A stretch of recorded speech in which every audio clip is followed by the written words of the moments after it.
So you're running a small business. Everyone has cheques and deposit books.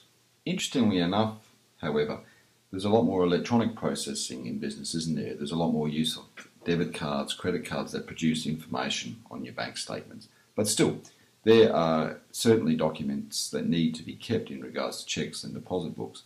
So it's all about paperwork. We can't avoid the paperwork. You have supplier invoices. Some suppliers email, but inevitably they come via the post. You have your bank statements. Again, they can be electronic, but they're often accessed via paper.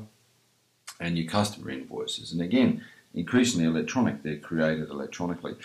But most accounting systems for a small business use those four things. You've got bank statements, you've got invoices from customers and suppliers, you've got cheques, deposit books. That pretty much is it. Now, a loan statement is a bank statement. There are orders and things like that that can add to it, so order forms, whatever. But for 90% of small businesses, that's all you're looking at. So really the issue is, you run a small business, you've got that documentation. So the basic system is, there is a computer, which, as mentioned earlier, is the core of all this, because all that information is going into the computer. And then there's accounting software, there's a filing system, you digitise those records, and your accountant, bookkeeper, can access them.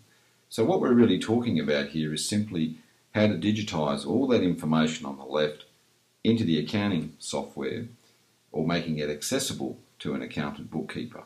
That's all it really is. It's just about turning paperwork into something electronic to run your basic accounting system, and having the choice as to where the accountant bookkeeper lives anywhere in Australia, or for that matter, the world.